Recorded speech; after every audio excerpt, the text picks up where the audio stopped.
Bueno, ante todo agradecer la organización de este encuentro.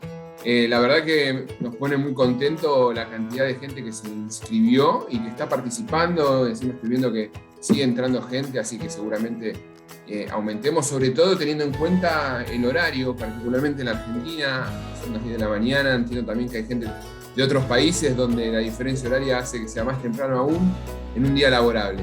Lo cual habla un poco de esta cuestión de interés de formar parte, que tiene esta comunidad, de formar parte, de formarse, de trasladar ciertos conocimientos que esperemos estar a la altura.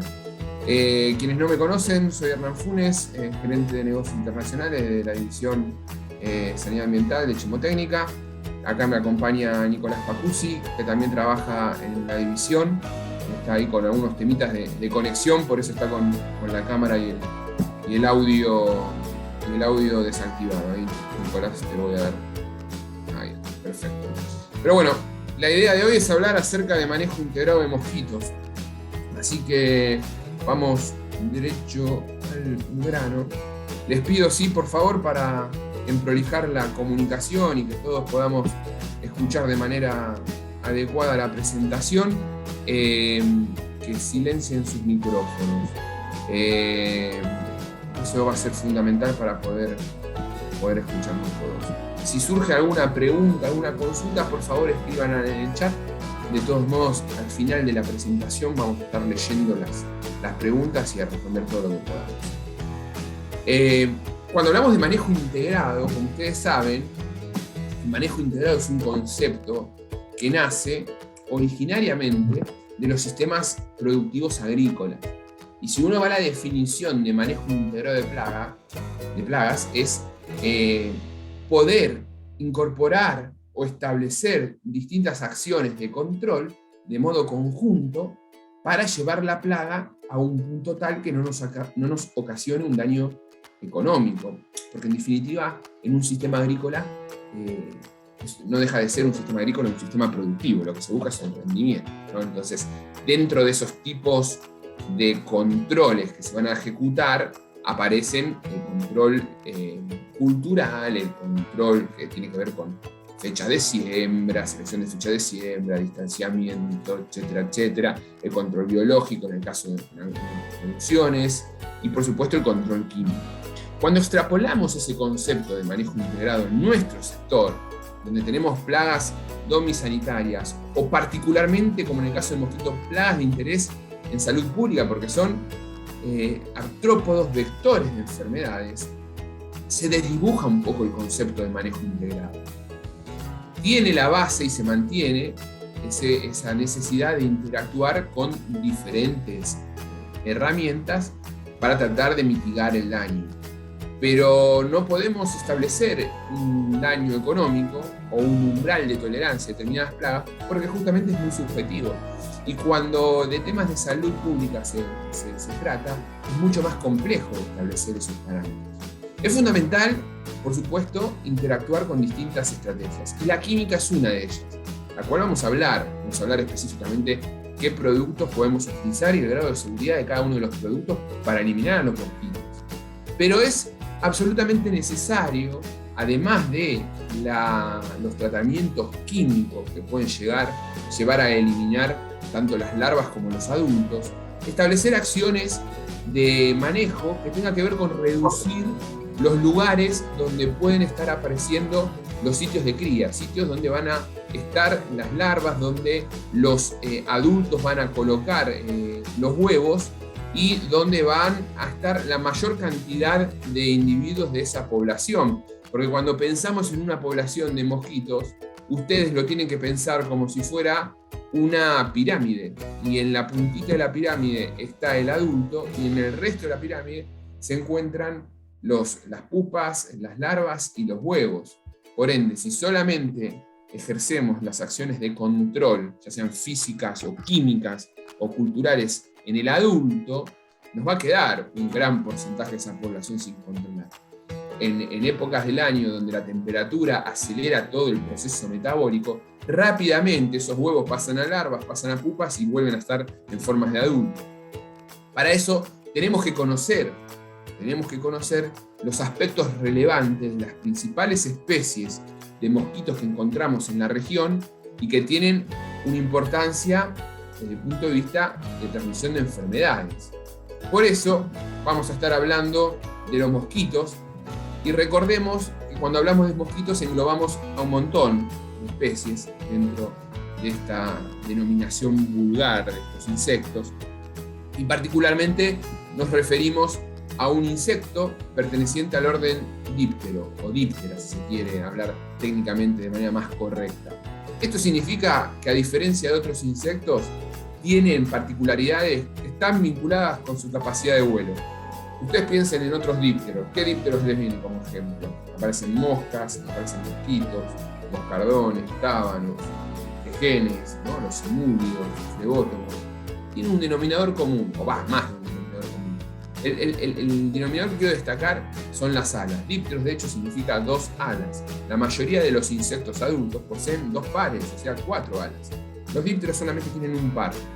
Y ese segundo par de alas está modificado en lo que se conoce como halterios o balancines, que son estructuras que le dan cierto grado de equilibrio que le permite una capacidad de vuelo extraordinaria. A comparación de otros insectos, los dípteros pueden volar de manera ágil y pueden volar a una distancia interesante, lo cual hace que se puedan propagar mucha cantidad de distancia, buscando, por ejemplo, alimentos y también transmitiendo así enfermedades. Por eso tenemos que conocer esa capacidad de diseminación, que en el caso de los dípteros puede ser activa o pasiva. Activa, los dípteros mosquitos, me refiero. Activa significa por sus propios medios. ¿Cuánto puede volar un mosquito? Por sus propios medios. Si tiene la necesidad de buscar un sitio de cría o buscar un alimento, puede desplazarte de 2 a 3 kilómetros. Hay especies de mosquitos que se han registrado que pueden volar hasta 30, 40 kilómetros en desplazamiento. Normalmente esto no ocurre porque los mosquitos desarrollaron su forma de vida en zonas cercanas a individuos animales de sangre caliente, que es la piedra fundamental para construir su ciclo de vida. Porque si no existen animales de sangre caliente en su entorno, la hembra no puede ingerir sangre y por ende no puede dar viabilidad a sus huevos. La hembra necesita sangre para poder poner huevos fértiles. Los mosquitos adultos se alimentan en realidad de sustancias azucaradas que encuentran en el pasto, en la maleza, en las plantas. Pero es fundamental la ingesta de sangre por parte de la hembra para dar viabilidad a los huevos. Entonces estamos hablando de los dípteros como algo general, destacamos la capacidad de vuelo, destacamos que tienen una metamorfosis completa, eso en entomología se lo denomina holometábolos. ¿Qué significa esto? Que tienen huevos, que del huevo nace una larva, esa larva pasa por diferentes estadios, normalmente son 3 estadios larvales, se transforma después en una pupa, donde ocurre realmente la metamorfosis, y por último pasa al estado adulto. Todo ese fase de crecimiento de huevo, larva y pupa ocurre en el agua, en lo que se conoce como sitio de cría. Esos sitios de cría son variados en función de las especies que tenemos acá. Pero los denominadores comunes de los dípteros son esos, holometábolos y la capacidad de vuelo. Dentro de los dípteros se destacan los mosquitos, y particularmente me refiero al suborden Nematocera y a la familia Culicidae. Allí vamos a encontrar géneros que vamos a empezar seguramente cuando se los lea ustedes lo van a empezar a asociar, y alguna vez escucharon esos nombres, como el género Culex, el género Aedes, Anopheles, Aemeogus y Oclerotatus. Culex es el mosquito típico de actividad nocturna, tiene una importancia vectorial muy, muy fuerte, en algunos países más que en otros. En Argentina no tanto, pero está ahí latente y el vector está presente. Está muy asociado a enfermedades como el virus del Nilo, y vamos a enfocar específicamente en ese orden, por la presencia del vector en nuestro país. Vamos a enfocar la charla también en los géneros de Aedes. Ahí fíjense en que yo les marco dos especies del género Aedes. Aedes aegypti y Albopictus. En Argentina, Albopictus, sé que hay gente también de otros países, pero estoy enfocando la charla para la presencia vectorial en Argentina. Sepan disculpar. En Argentina, Albopictus se encuentra en muy poquita cantidad, hay muy pocos casos de detección de Albopictus, algunos en la provincia de Misiones, y también tiene una capacidad de transmitir estos arbovirus, ¿no? Virus asociados a los artrópodos. Y por supuesto anófeles con la capacidad de transmitir enfermedades como la malaria. Nos vamos a concentrar específicamente en estos 3 géneros. Cuando hablamos del mosquito, y lo denominamos así vulgarmente, englobamos a estos 3 géneros, pero son muy diferentes, y son diferentes incluso morfológicamente. Visualmente, observando al adulto, podemos diferenciar al mosquito común del mosquito tigre o del mosquito anófeles. Los mosquitos pertenecientes al género Culex son de un color grisáceo y se diferencian fácilmente de los del género Aedes porque los del género Aedes tienen manchitas blancas, ya sea en el tórax o en sus patas, fácilmente visibles. El tercer par de patas también son más largos y los suelen tener levantados. Ahora, puede haber algún aspecto morfológico similar a los mosquitos del género Anófeles, en cuanto a Culex y Anófeles. Pero observen ustedes la posición del mosquito al estar en reposo o al estar alimentándose. En el caso de Culex se encuentra paralelo a la superficie y en el caso de Anófeles forma un ángulo bien marcado. Eso es típico, es la típica posición de Anófeles. Y esto que les marco para poder diferenciarlo es clave para poder vincularlo con los lugares donde preferentemente van a poner huevos, donde preferentemente van a estar las larvas y también con los momentos del día de mayor actividad. Una vez que identificamos a la especie, enfocamos en esos sitios la inspección para hacer el descacharrado, para hacer la eliminación de los sitios de cría y para hacer la aplicación del herbicida. Al mismo tiempo que podemos vincular a los momentos de mayor actividad con un tratamiento espacial mucho más eficiente.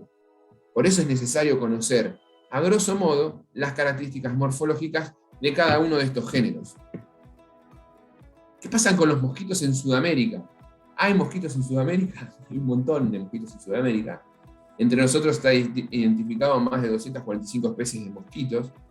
Y si tenemos que hablar de enfermedades que transmiten, en toda Sudamérica aparecen dengue, fiebre amarilla, zika, chikungunya, malaria, le agrego mayaro y algunas otras más. Realmente la capacidad de transmitir virus de estos artrópodos es enorme. En muchos casos hay países que incluso animales en estado salvaje actúan como reservorio de las enfermedades. Y en otros países y en algunas enfermedades simplemente los humanos somos reservorios y los mosquitos son el pasaje perfecto de un humano infectado a un humano sano. Entonces, realmente se transforman en un problema muy serio. Y si estamos hablando de un responsable o tenemos que poner una especie o un género, mejor dicho, el más buscado, aparece sin lugar a dudas los mosquitos del género Aedes. Acá en Argentina particularmente Aedes aegypti, en otros países también está Aedes albopictus. Hay una pequeña diferencia entre Aegyptis y albopictus que podemos observarla en este gráfico. Cuando vemos el tórax de estos mosquitos, en el caso de albopictus tiene una línea muy marcado de color blanco, y en el caso del género Aedes aegypti tiene un dibujo en forma de lira. Eso es la forma de diferenciar Albopictus de aegypti. Y eso es fácilmente visible como se puede observar aquí en la foto. Hay que hacer forma de lira, forma de línea recta. Albopictus aegypti. Perfecto. Muy bien, entonces tenemos Albopictus, tenemos aegypti, y hace no mucho empezaron a circular, ya hace bastantes años en nuestros países, la importancia que adquieren estos vectores, particularmente con la transmisión de dengue. El dengue es una enfermedad ampliamente distribuida en todo el mundo, donde el mosquito vector es el principal responsable de transmitir esta enfermedad. Y vinculado al dengue y al mismo mosquito aparecen otras enfermedades como el Zika y como el chikungunya, con algunos puntos en común en cuanto a la sintomatología cuando van apareciendo los primeros justamente síntomas de estas enfermedades, con el agregado que en el caso de Zika, en algunas particularidades, en caso de mujeres embarazadas, pueden ocasionar también el nacimiento de niños con microcefalia, con lo cual es mucho más grave. En cuanto a la enfermedad de dengue, hay distintos tipos de enfermedad de dengue. Existe lo más grave, que es el dengue hemorrágico, que puede ocasionar muertes, Y después existen otros tipos de dengue, un poco más leves, muchas veces no vinculados con la mortalidad. Tiene que ver con que es un virus y que hay varios serotipos de ese virus, y en función de qué serotipo uno adquiera, va a estar generando la enfermedad en cuestión y la gravedad de esa enfermedad en cuestión. Los denominadores en comunes en cuanto a sintomatología cuando aparecen estas enfermedades tienen que ver con dolores de cabeza, cansancio en todo el cuerpo generalizado, dolores musculares, siendo más intenso el tema de los dolores en articulaciones en cuanto al chikungunya, por ejemplo. Es tan importante el tema del Zika, fue tan importante que fue declarado como crisis en la salud pública mundial, y esto en el 2016, y esto lo pone al Zika al mismo nivel en cuanto a otras enfermedades como el ébola, la polio o la influencia H1N1, con sus respectivos años donde fueron declarados estas enfermedades como enfermedades de importancia mundial. ¿Qué implica esta declaración generada por la Organización Mundial de la Salud? Es que se tomen medidas extraordinarias en el movimiento internacional. Yo les comenté que los mosquitos se podían mover y desplazar por sus propios medios, eso se llama transporte activo. Ahí me parece que se abrió un micrófono, les pido si se pueden desactivar el audio, gracias, muy amable. Les decía, yo les comenté que los mosquitos pueden moverse por sus propios medios y pueden desplazarse una distancia, estos géneros, en líneas generales, de 2-3 kilómetros. Pero también existe lo que se llama transporte pasivo. El transporte pasivo es cuando los mosquitos ingresan a medios de transporte, un colectivo, un micro, un auto o un avión, y pueden así desplazarse miles de kilómetros. El establecimiento de una enfermedad de crisis en la salud pública mundial genera medidas para control del vector, por ejemplo en aviones. Creo que si alguno ha viajado en los últimos 10 años, es muy común cuando uno ingresa a un país que puede llegar a tener el riesgo de estas enfermedades, que se desinfecte el avión. Y pongo comillas ese concepto de desinfectar, porque normalmente las azafatas mencionan eso por altoparlante y aplican unos aerosoles de descarga total, que no es nada más ni nada menos que permetrina. Pero fíjense que tienen el recaudo de no nombrar la palabra insecticida, porque todavía hay un concepto en el inconsciente colectivo en cuanto al uso de insecticida, siempre es algo de uso riesgoso. Y tiene que ver eso también con lo que históricamente hemos hecho como sociedad, de usar mal los insecticidas. Y seguimos viendo un montón de casos que realmente uno puede generar algún comentario negativo y decir, bueno, esto no está bien lo que se está haciendo porque están aplicando y están generando un riesgo alto. Pero existen también insecticidas absolutamente inocuos e existen también insecticidas compatibles con la actividad humana y con el movimiento de personas, utilizados de la manera recomendada. El tema de los aerosoles de descarga total pequeños que se usan en los aviones es un ejemplo de ello. Son permetrinas que tienen el objetivo de eliminar a los vectores que se están transportando de manera pasiva.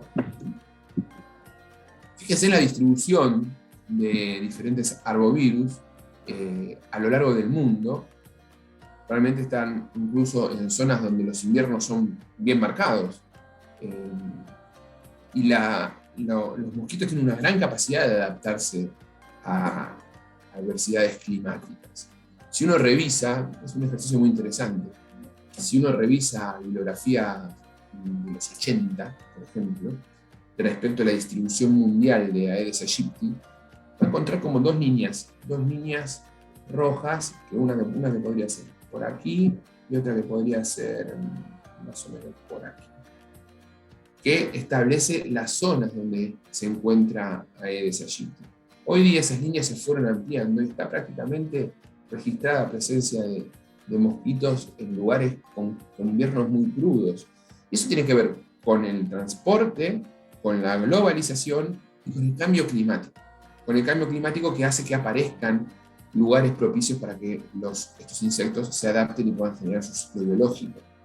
Lo mismo con la altura.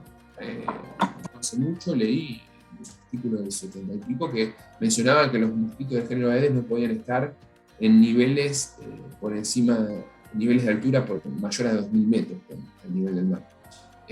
Más o menos era esa la distancia. Sin embargo, uno recorre zonas de México con alturas mayores a esa, o de Bolivia, o de Colombia mismo, y realmente ve presencia de mosquitos. Se logran adaptar fácilmente. Entonces tenemos una especie que se adapta y que convive con nosotros. A eso le agregamos de que hay virus circulando y que la globalización hace que los portadores de los virus nosotros también circulemos mucho más y la cosa se va volviendo más compleja. Si nos concentramos específicamente en el dengue, acá podemos ver un mapa de distribución. Está un poco desactualizado, esto es del 2016. En el 2016 en Argentina tuvimos un brote muy importante. Y fíjense en los colores, ¿no? Cuanto el verde es más oscuro, es la mayor intensidad de casos y la generación de epidemias. América del Sur es un lugar muy propicio a que aparezcan epidemias de dengue. Le agregamos ahora un nuevo concepto que lo aprendimos también con esta pandemia, ¿no? El concepto de sindemia, cuando se mezcla un fenómeno pandémico como lo es el coronavirus y un fenómeno epidémico local, como puede ser el brote de dengue. Lo cual también vuelve un poco más complejo a los sistemas de salud para poder reconocer e identificar la sintomatología con la enfermedad correcta y poder proceder al tratamiento del vector o al tratamiento de desinfección en el caso del COVID adecuado. De hecho, sé que ha habido muchos casos que en épocas, por ejemplo en Paraguay, ha habido determinadas confusiones en cuanto a la aparición de los primeros síntomas, si eran dengue o COVID. Sobre todo teniendo en cuenta que cuando apareció COVID y se empezó a difundir mundialmente, no tenían tan claro bien los síntomas. Después se fue evolucionando, fuimos todos aprendiendo mucho y ahora es un poquito más clara la situación. Pero bueno, esto refleja claramente la amplia distribución, tanto en América como en Europa y en Asia, por supuesto, en Oceanía. En este caso acá vemos la distribución del Zika más concentrado en América, con casos bastante marcados en Brasil, en México, en Paraguay, en Bolivia también. En el caso del chikungunya, con menos intensidad en América, pero también bastante distribuido. La intensidad en el caso del chikungunya está más enfocada en África, la enfermedad de la cual surge en esa zona. Y repasando entonces cómo son los vectores y cómo podemos hacer para evitar la proliferación de estos organismos y que transmitan así las enfermedades, nos vamos a enfocar en las características del ciclo de vida de estos insectos. Dijimos que tiene una metamorfosis completa, esto significa que tienen huevos, larvas, pupas y adultos, se reproducen de manera sexual, o sea, macho y hembra copulan y dan descendencia, la hembra necesita sangre para poder dar huevos fértiles, y la hembra, además de copular, posee una estructura, como se ve aquí en la genitalia femenina, aquí debajo, una vesícula conocida como espermateca, la cual le permite en esa espermateca almacenar los espermatozoides de todos los machos con los que copule. Entonces la hembra va a colocar huevitos cada vez que encuentre un sitio de cría. No necesita copular primero con un macho y después poner huevitos. ¿Se entiende? Es una adaptación de muchos insectos. Copulan una o varias veces con uno o varios machos y tienen la suficiente información de material genético almacenada en su cuerpo para poder colocar huevitos en el resto de su vida adulta. Como les mencionaba, los sitios de cría, los huevos, las larvas y las pupas ocurren en el agua. Pueden ser espejos chiquitos, espejos grandes, con más, menos contenido de materia orgánica. Eso varía en función del género y ahora vamos a ver esa diferenciación. Y colocan huevos. Los huevos pueden estar colocados sueltos sobre el agua, sobre paredes de un recipiente o en estructuras que flotan denominadas balsas. Esto también va a ser característico de cada una de las especies. Normalmente las especies del género Anopheles las colocan los huevos sueltos sobre el agua. Especies del género Aedes, en líneas generales, un 70-80% de esos individuos lo colocan sobre paredes de un recipiente seco. Cuando el pelo de agua sube e hidrata esos huevos, eclosionan así las larvas. Y los huevos del género Culex los colocan en forma de balsas sobre el agua, que son también fácilmente visibles. Cuando observamos el sitio de cría, también podemos diferenciar morfológicamente a cada una de estas larvas. Y acá tenemos que tener bien afinado el ojo. Lo más fácil de diferenciar son las larvas de Anófeles. ¿Por qué? Porque Anófeles carece de este espiráculo respiratorio, que es como una especie de snorkel, siempre digo lo mismo, a través del cual intercambian oxígeno y respiran las larvas. En lugar de ello, Anófeles respira por agujeritos que están distribuidos en todo el abdomen. Entonces, cuando ustedes ven un sitio de cría con larvas de mosquito, y si la larva de mosquito está apoyada de esta manera sobre el pelo de agua, eso significa que son larvas de Anófeles. Si las larvas están colgadas entre comillas, como se ve acá en este dibujo, pueden ser de Culex o pueden ser de Aedes. En líneas generales, observando la morfología del sifón, de esta estructura, de este espiráculo respiratorio, Culex es más largo y más finito, y Aedes es más corto y más ancho. Entonces es una forma de poder diferenciar. Si los vemos así aislados, no tenemos punto de referencia para comparar uno con otro, tenemos que tener bien afinado el ojo. Si no, es difícil ver una larva y saber si es Aedes o Culex. Un tip que puede ayudar, que no siempre se cumple, porque acá también todas estas descripciones que estamos viendo tienen que ver con características de la biología, con características que pueden variar en función del escenario que se encuentren los mosquitos y también de la presión de selección que hayan en ese lugar. Pero, en líneas generales, Aedes tiende a ser muy fotosensible y no tanto Culex. ¿Qué significa esto? Que si yo agarro una linterna y la ilumino de manera bien precisa, una linterna bien potente, ese sitio de cría, las larvas de Culex se van a mover como locas, van a tener así movimientos como de serpiente. Eso es una forma, perdón, me confundí, la larva de Aedes se mueve así. Entonces, es una forma de poder diferenciar, iluminándolas, Aedes de Culex. Aedes se mueven mucho cuando las iluminamos. Son fotosensibles. ¿Cuáles son los sitios de cría, entonces, adecuados? Uno va a la bibliografía y lee que Aedes prefiere aguas cristalinas. ¿Es eso cierto? Sí, Aedes va a preferir colocar huevos en paredes de recipientes que tengan aguas con bajo nivel de materia orgánica. Pasa eso. Lo cierto también es que cuando hay mucha cantidad de Aedes, también observamos una gran cantidad de larvas en lugares donde hay alto contenido de materia orgánica. Entonces no es siempre tan así. Se habla mucho del descacharrado. Descacharrado es un concepto que nosotros en Argentina denominamos para eliminar los lugares donde pueden acumularse agua y ahí crecer las larvas de mosquitos. En ese sentido, las ruedas, los platos que se utilizan debajo de las macetas para que no chorreen agua son lugares muy adecuados. Particularmente los neumáticos tienen oscuridad, generan ahí un microclima adecuado, se acumula agua de manera perfecta, son un lugar muy propicio para que crezcan ahí, vayan las hembras, coloquen huevos y crezcan las larvas. Zonas con alto contenido de materia orgánica, que también, describiendo las generalidades, son más preferidos por Culex que por Aedes, pero vamos a ver excepciones. Y zonas donde puede haber agua en circulación. En el caso de las larvas de Anófeles, tiende a colocar en espacios grandes con agua con cierto grado de circulación. Recordemos que Culex coloca huevos en forma de balsas, Aedes coloca huevos en paredes de recipiente, en líneas generales, y Anófeles coloca huevos sueltos en zonas más grandes donde hay cierto grado de circulación de corriente. Estas son las acciones que deberían llevarse a cabo para establecer un control integrado de Aedes o de mosquitos. Podemos generalizarlo a mosquitos. Y que muchas veces dependen de organismos gubernamentales, ya sea a nivel municipal, a nivel provincial u otro. Y tiene que ver con acciones permanentes y con acciones que se llevan a cabo cuando aparece la enfermedad, cuando aparece un brote de la enfermedad, un brote epidémico, lo que se conocen como acciones de emergencia.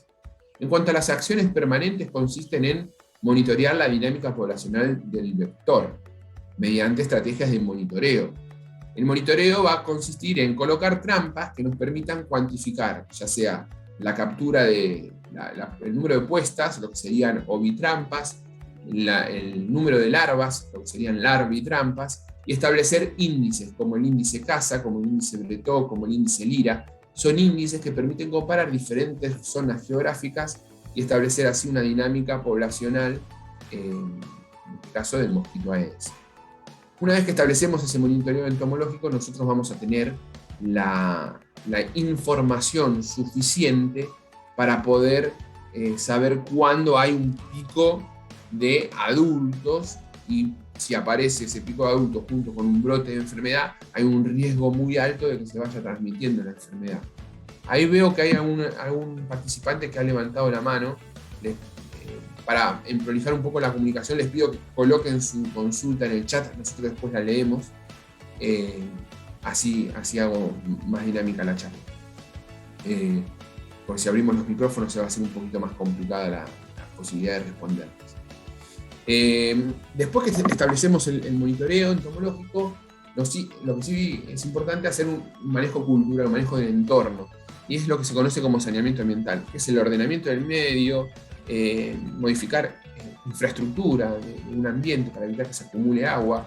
Ordenamiento del medio, que simplemente el hecho de cortar pasto, tener una partización adecuada, ayuda mucho a reducir una zona donde puede estar en confort una gran presencia de mosquitos adultos y larvas, por supuesto. Y el control focal. Control focal nos referimos al control específico y puntual de las larvas. Y eso puede ser de manera mecánica, con remoción de los sitios de cría, lo que ya dijimos más de una ocasión, conocido como descacharrado, con tratamientos químicos, con productos larvicidas que pueden ser de muy baja toxicidad o incluso inocuos para mamíferos, y lo que tiene que ver con comunicación. La comunicación es clave. Fíjense que todavía no hablamos de insecticidas, ¿no? La comunicación es clave. Todas las campañas de difusión para establecer la real importancia que tienen el vector en la transmisión de enfermedades y lo que puede hacer cada uno desde sus hogares para evitar que estos vectores proliferen, es fundamental y ayuda muchísimo a establecer acciones de control integrado. Ahora, ¿qué pasa cuando en esas acciones tenemos una situación epidémica? Tenemos que recurrir a acciones de emergencia. Las acciones de emergencia, por supuesto, que tienen que usar la información que se genera en las estrategias permanentes de monitoreo entomológico. Pero lo que va a acompañar a esa acción de emergencia son los bloqueos. Los bloqueos químicos, con tratamientos espaciales para evitar la proliferación rápida de la enfermedad, matando de manera intempestiva, de ser posible, a todos los adultos que se encuentren en la zona, porque esos adultos son los que van a generar, en una zona donde hay un caso positivo, la posibilidad de que se vaya transmitiendo enfermedad de persona a persona. Ahí aparece el concepto de rociado espacial, del cual vamos a estar hablando de a poco.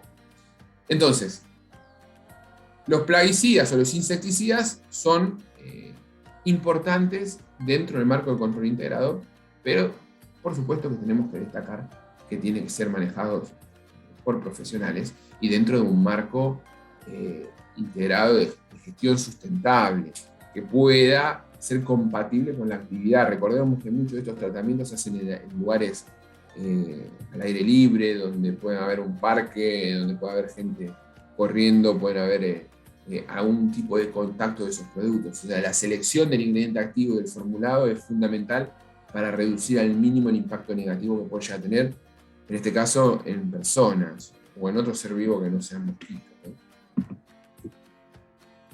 Ejemplos de saneamiento ambiental, de limpieza, ya hablamos del desmalezado, de la importancia, también de la eliminación de recipiente, lo que es el descacharrado. Y nos metemos ahora de lleno al control químico. El control químico lo podemos dividir en dos grandes grupos, en el control de adultos y en el control de las larvas. En el control de adultos va a estar básicamente enfocado en lo que son tratamientos espaciales. Con diferentes equipos, el objetivo es generar una gota lo suficientemente pequeña para que quede la mayor cantidad de tiempo en suspensión en el aire y que esa gotita que quede flotando en el aire toque al mosquito y lo mate. Para eso se busca equipos que generen un tamaño de gota chiquito, lo que se conoce como ultra bajo volumen. Existen en líneas generales equipos pesados y equipos livianos. Equipos livianos que los puedes tener en una mochila, en una aplicación, y equipos pesados montados en la caja de una camioneta que, regulando determinados parámetros, como la velocidad de avance, contemplando los momentos del día y la velocidad del viento que puede haber en el momento de aplicación, se puede hacer un tratamiento muy eficiente. Por otro lado, los tratamientos focales son los complementos al descacharrado y son básicamente la aplicación de larvicidas. hay un punto medio en donde existen algunos productos que nos permiten hacer control de adultos y control de larvas. Es un tratamiento dual que lo vamos a ver hacia el final. El control focal requiere una inspección minuciosa, o sea, saber dónde voy a aplicar la herbicida, no es aplicar la herbicida por aplicar, tengo que encontrar los sitios de aplicar, para eso tengo que inspeccionar. Una cosa es que los contraten como empresa de servicios, un lugar donde hacen eventos al aire libre, quieren que no haya mosquitos, entonces hacen tratamientos para los adultos el día anterior, matan a los adultos, hacen tratamientos con la herbicida donde estén las larvas inspeccionando en el lugar. Y otra cosa como municipio, establecer una acción de tratamientos focales en un área urbana donde es muy difícil generar una inspección minuciosa, sobre todo porque hay una dificultad de acceso a determinados ambientes privados, como es una casa. Entonces ahí se complica un poco y ahí tenemos que recurrir a alguna tecnología de productos de acción dual, que también lo voy a explicar en breve. En cuanto al descacharrado, a veces también tenemos ciertas restricciones, porque uno puede pensar, bueno, se eliminan. Recordemos que el mosquito puede generar todo su ciclo de vida en una tapita de gaseosa, o sea, en el volumen de agua que se puede acumular en una tapita de gaseosa después de una lluvia es suficiente para que nazcan los huevos, pasen a larvas, pasen a pupa y lleguen a adultos.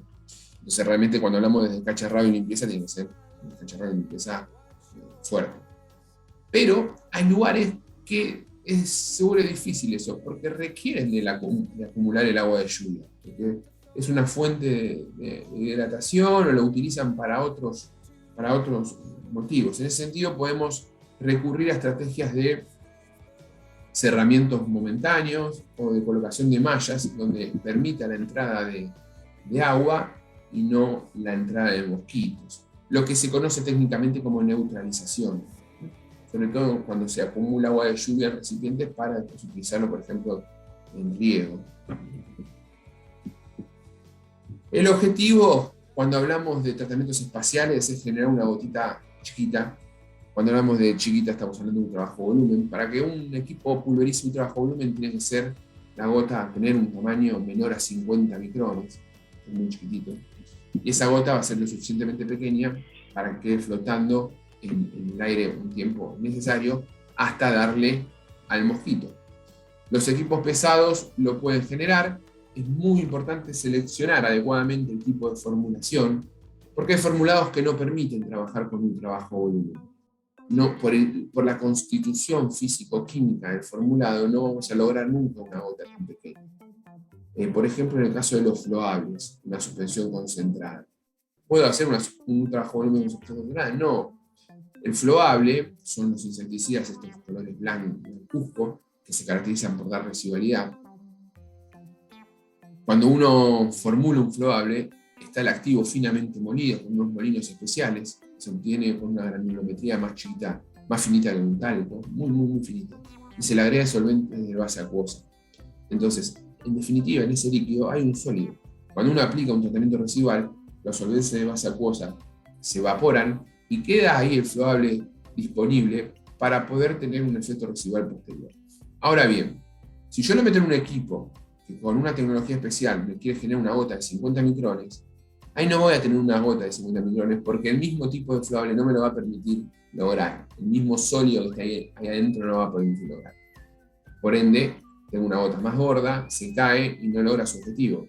Eso, en la práctica, no lo puedo visualizar. Porque ¿cómo diferencian ustedes una gota de 50 micrones o de 100 micrones? Incluso si tuviesen tarjetas hidrosensibles que permiten ver el grado de cobertura de mojado, no les va a permitir ver esa diferencia tan sutil en cuanto a tamaño. Pero a los fines prácticos hay una diferencia enorme si estamos hablando de una gota de 50 o una gota de 100. Por ello, si uno tuviese la tecnología adecuada, existen equipos con láseres que permiten la cuantificación o la medición del volumen medio de la gota, del tamaño de la gota, y se puede establecer así cómo están liberando en cuanto a tamaño de gota un equipo determinado. En la práctica, uno tiene que confiar con el fabricante, tiene que adquirir un buen equipo que el fabricante le garantice un tamaño de gota utilizándolo de la manera correcta. La presión que marca las especificaciones y el caudal de trabajo también que es el indicado. Respetando, por supuesto, la selección correcta del formulado. para lograr este tamaño de gota, tenemos que sí o sí enfocarnos en concentrados emulsionables. Los concentrados emulsionables nos van a permitir lograr un ultra bajo volumen. Y el tipo de equipo puede ser en frío o una termomovilizadora, no importa eso. Lo que importa es que utilicemos concentrado emulsionable. Yo les dejo aquí una imagen. Esta charla después la vamos a editar y tal vez la semana próxima las puedan encontrar en nuestro canal de YouTube, que gentilmente les invito a que los visiten. Se llama Chemotécnica Sanidad Ambiental. Y les voy a poner en los comentarios el link para que puedan descargar esta guía de calibración de equipos pesados para tratamientos de ultra bajo volumen para control vectorial. Es una guía organizada por la Organización Mundial, armada por la Organización Mundial de la Salud, y también hay una versión en español que está muy buena. Cuando hacemos ese tratamiento, lo que normalmente vamos a ver este tipo de situación, y la pregunta que suele aparecer es, bueno, ¿cuál es la residualidad de ese producto? Si utilizamos, y acá presten atención, si utilizamos un producto adulticida con el objetivo de controlar al adulto, y tenemos una gota de 50 micrones para abajo, la residualidad es nula. Cuando esa gota toca el suelo, no va a dejar residuo. No es un tratamiento residual. Dura el insecticida lo que dura la gota en suspensión. Por eso es clave aplicarlo y que la gota vaya hacia el mosquito. Para eso tenemos que coincidir con los momentos de actividad y no tiene que haber un viento de locos que la gota se la lleve el viento y que el producto también se lo lleve el viento. Observen esto. Acá se puede ver una aplicación que se utilizó gasol en vez de agua. Vamos a hablar de esto. El gasol o el diésel utilizado como medio diluyente se usa mucho y básicamente porque genera este tipo de efecto visual, ¿no? Se genera un humo enorme. De hecho, hay algunos municipios que exigen la utilización de gasol para que se pueda ver. Está comprobado que los adulticidas, cuando utilizan los concentrados emulsionables en equipos de ultra bajo volumen, agua como fuente de dilución, pueden tener el mismo efecto insecticida que cuando se utiliza gasol. Y es más, el agua genera esa mezcla un efecto menos tóxico. El gasol le aporta cierto grado de toxicidad a ese tratamiento. Por ende, es siempre recomendable utilizar agua. Pero ¿qué pasa? Cuando aplican agua no ven esto. No se ve eso.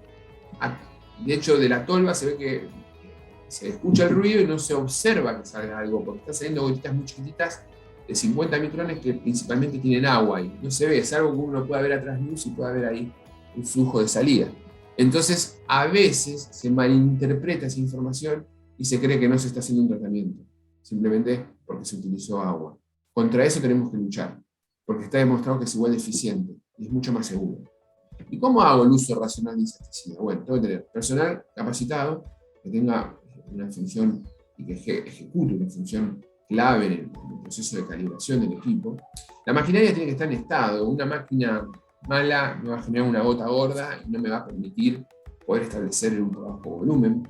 La técnica de aplicación, contemplando las variables que vamos a repasar ahora, como viento, velocidad de avance, temperatura, son fundamentales para poder eficientizar esto. Y la selección del insecticida, ya sea del concentrado, del ingrediente activo o del tipo de formulado.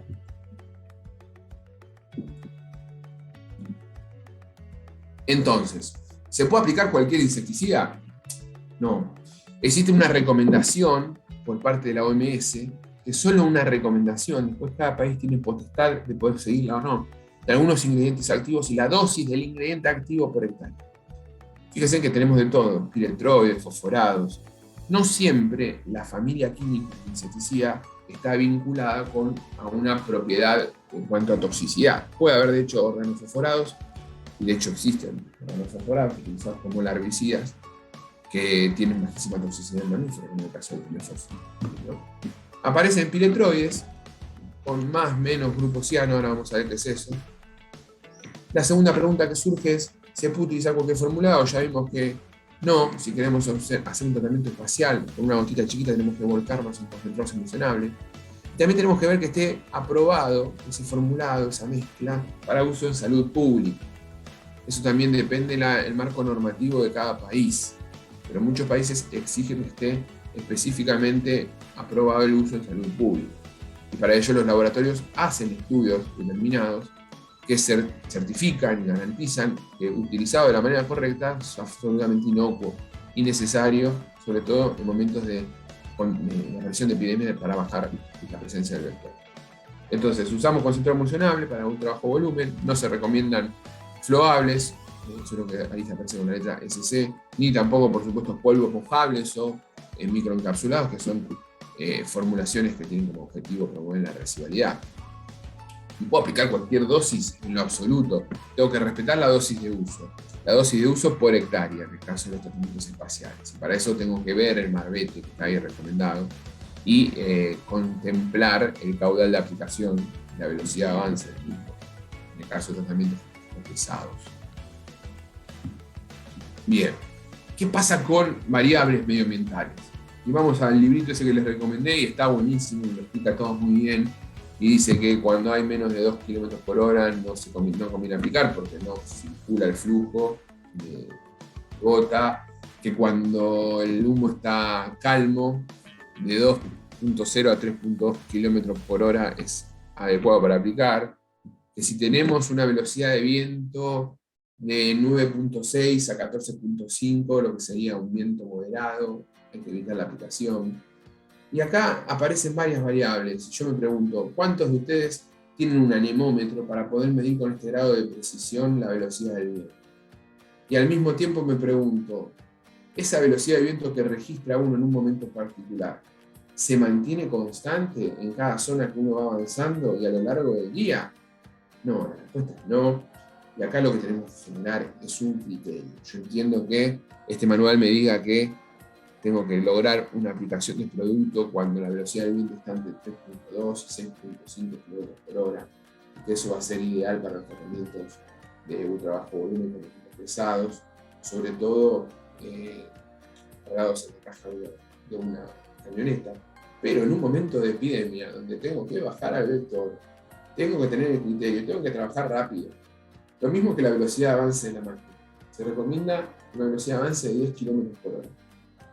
Perfecto, yo puedo hacer un ensayo en una calle recta, asfaltada, y puedo pasar a 10 km por hora y tengo jaulitas con mosquitos, voy a ver que llegan de manera perfecta. Ahora, ¿qué pasa si estoy en alguna zona de Misiones, por mencionar alguna provincia, en donde tengo calle de tierra, subida, bajada, un pozo, esquiva? ¿Cómo mantengo un promedio de 10 km por hora? Es muy difícil. Y eso va a generar que haya lugares donde subdosifico y lugares donde sobredosifico. Existen tecnologías de equipos como las London Fog que están vinculadas a un GPS y te regulan el caudal en función de la velocidad de avance, hasta cierto parámetro, pero sirve. Y sirve para optimizar la aplicación. Acá en Argentina, creo que en la provincia de Córdoba hay de esos equipos, no creo que sean más de 5 equipos. Bien. Fíjense en cuanto a las horas de aplicación. Esto es la actividad de vuelo de anófeles, de aedes y de alguna especie también de culex. En líneas generales se activan y vuelan a primera hora de la mañana y a última hora de la tarde. Eso también tiene que ver con aplicar criterio. Lo que tenemos que buscar es de hacer aplicaciones en puntos intermedios. Y aplicar, pulverizar a primera hora de la mañana y a última hora de la tarde para garantizar de que la gota vaya hacia el insecto. Cuando tenemos mucha temperatura, aparecen los problemas de evaporación. Existen productos que tienen antievaporantes en su formulación y eso nos va a ayudar.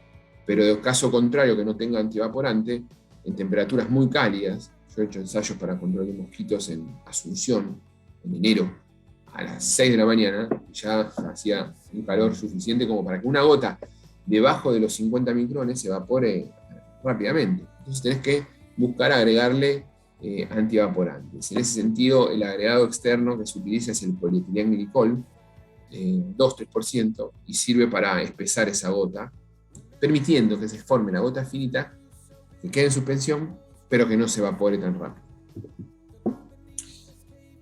Durante muchos años se ha utilizado una gran cantidad de piretroides y una gran cantidad de fosforados. Particularmente en fosforado me refiero al temefos como producto larvicida.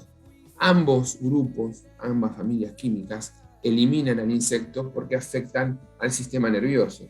Lo que pasa es que lo afectan, lo interrumpen la comunicación de las neuronas, las sinapsis, de manera distintas.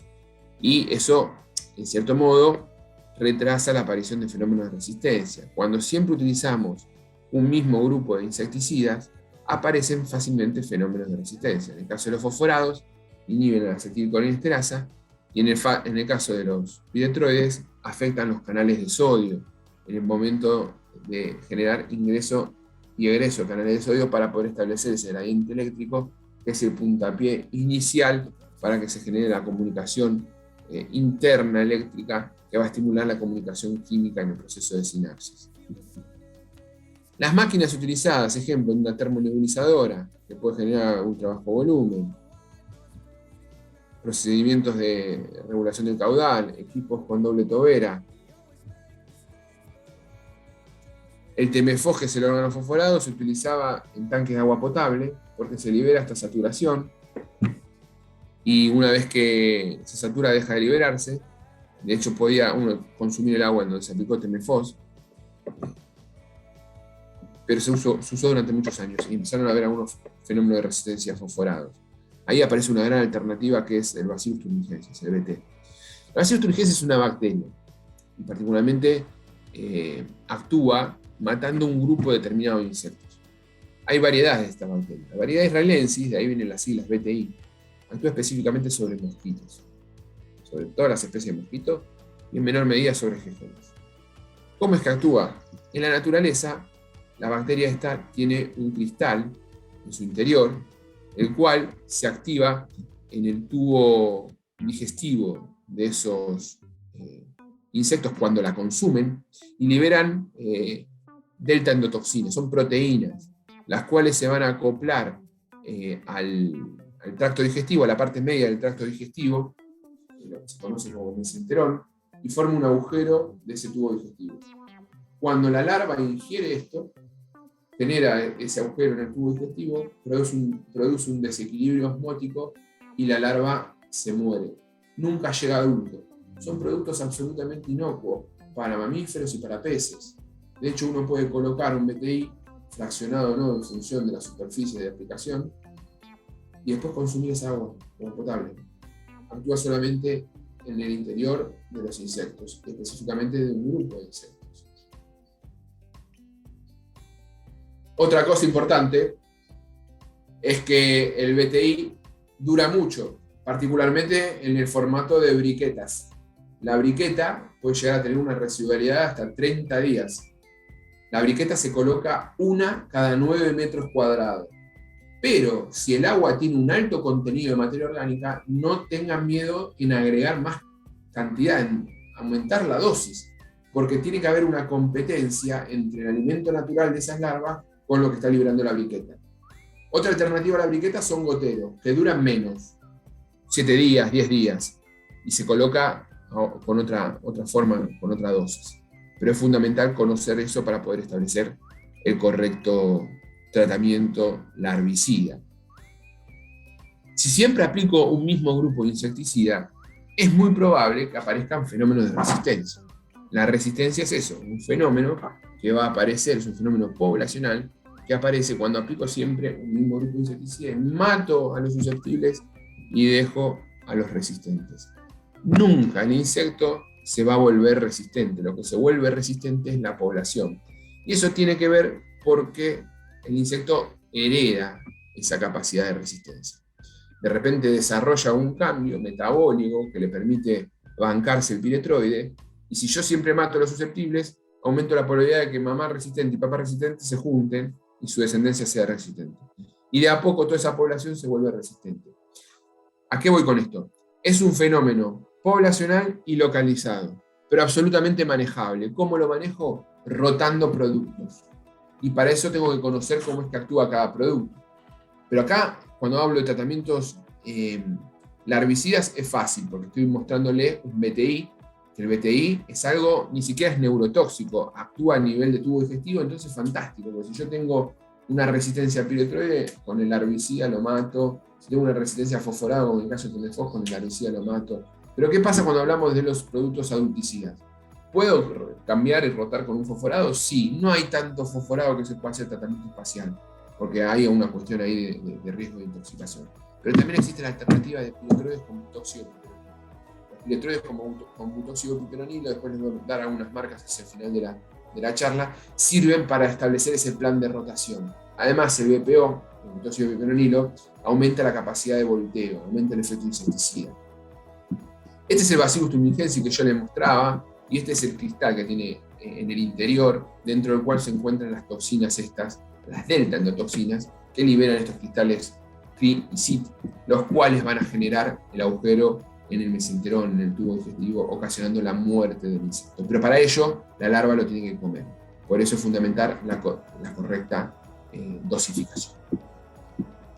Son productos con alta especificidad, de hecho, hasta se pueden ser utilizados incluso dentro de marcos de control biológico, y raramente aparecen fenómenos de resistencia, todavía no hay registro de ello.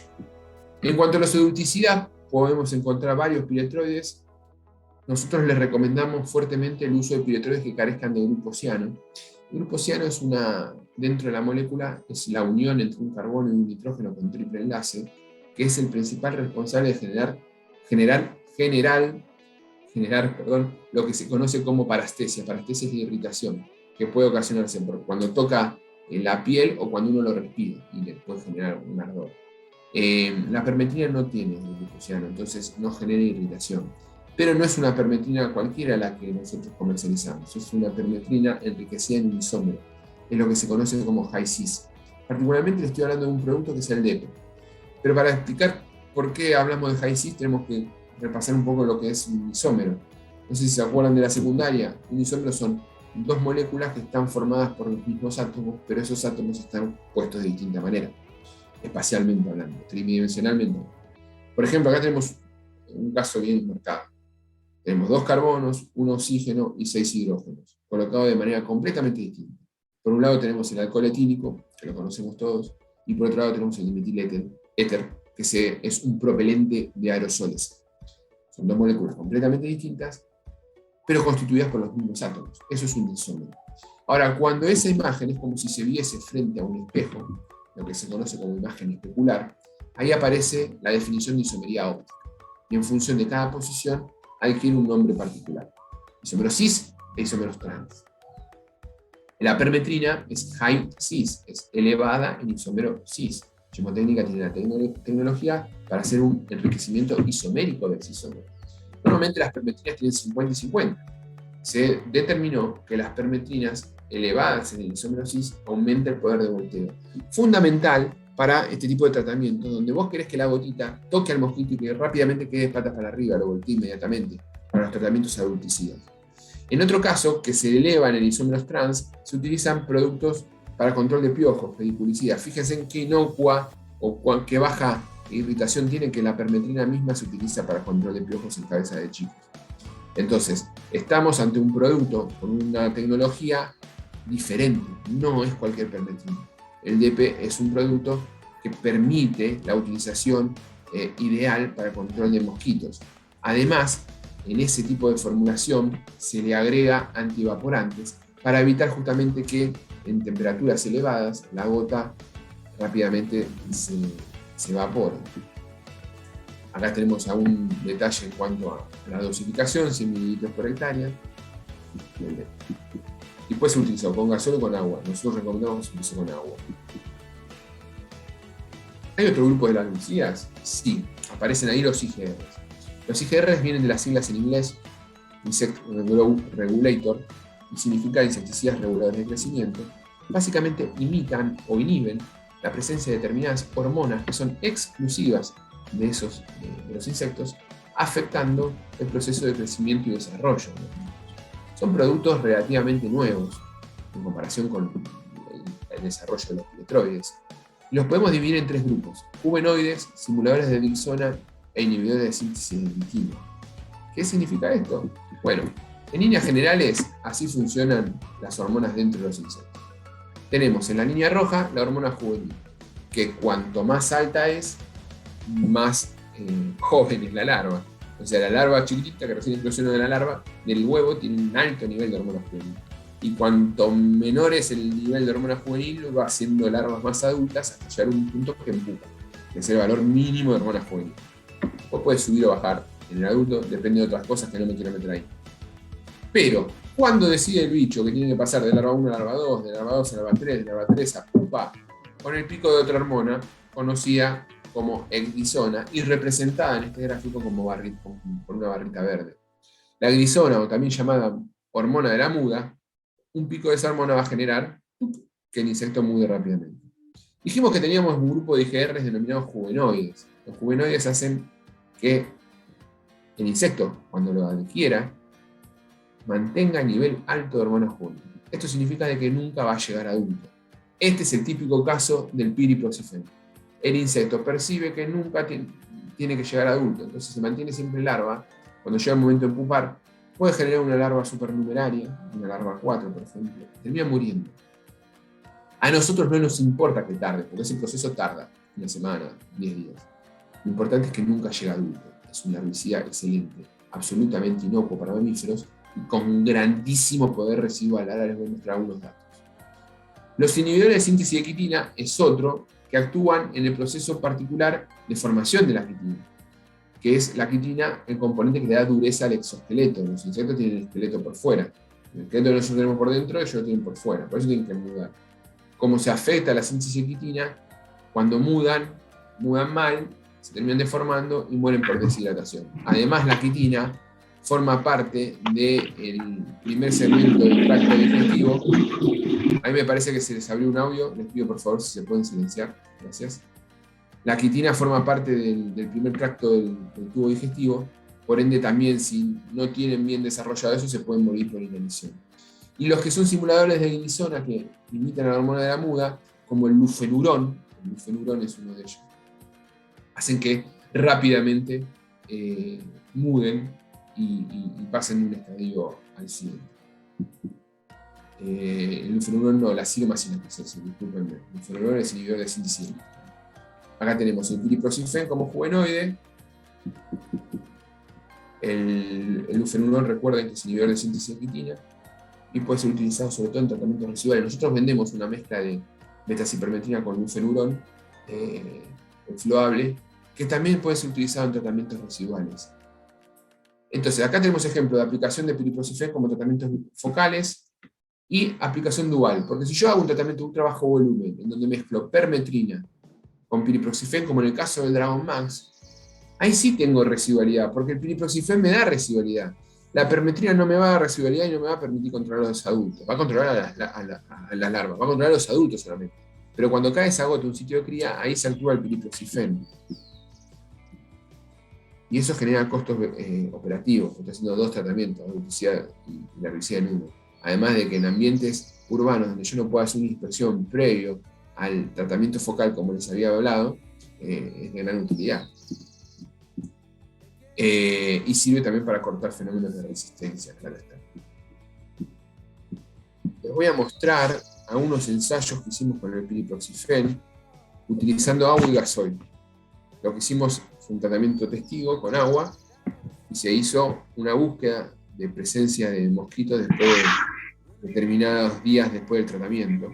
Y por supuesto que es alto en el caso del testigo, y cuando se aplicó producto se disminuyó significativamente la posibilidad de encontrar adultos inmediatamente después de hacer el tratamiento, ya sea en azul cuando se usó agua o en turquesa cuando se usó gasoil. ¿Tá? Y las diferencias no son significativas. Este ensayo, que fue publicado en una revista internacional con Nosferatu, indica que es exactamente lo mismo utilizar agua que gasoil en este tipo de tratamientos. Por ende es mucho más efectivo y más seguro utilizar agua. Otro ensayo interesante es, se colocó 2 recipientes, un envase chiquitito de 1/4 litro y un envase grande de 20 litros. En ellos se colocaron larvas y se hizo un tratamiento espacial, con permetrina y piriproxifen. O sea, con DEPE y con dragón. La permetrina, cuando cayó sobre la larva, sobre los sitios de cría, el control es mínimo. Los piretroides no controlan las larvas, fíjense acá, ya sea en envase de 250 o en envase de 20 litros. La inhibición de emergencia, o sea, las larvas que fueron afectadas, están por debajo del 20%. Ahora, en las mezclas, la inhibición de emergencia supera el 90%, altísimo. Y no importa el volumen, esto fue igual de resultado en el envase de 1/4 litro con el envase de 20 litros. Primera conclusión es independientemente del volumen, segunda conclusión, el piriproxifeno es un excelente larvicida. Y ese larvicida, y este efecto de inhibición de emergencia lo vemos hasta 37 días.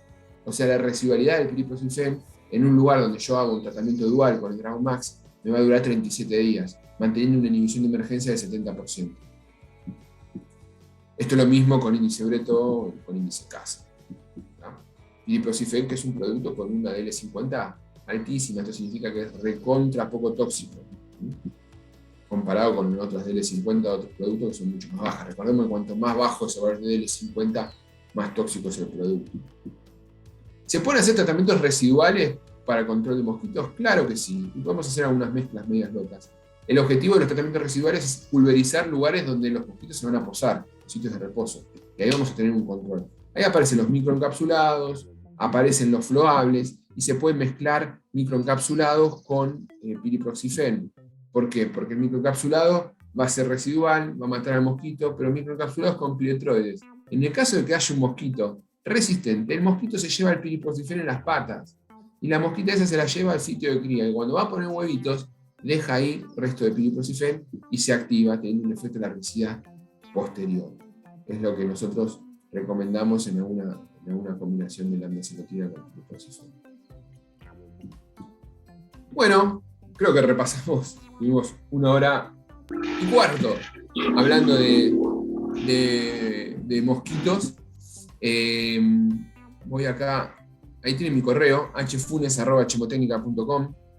Les agradezco muchísimo la atención.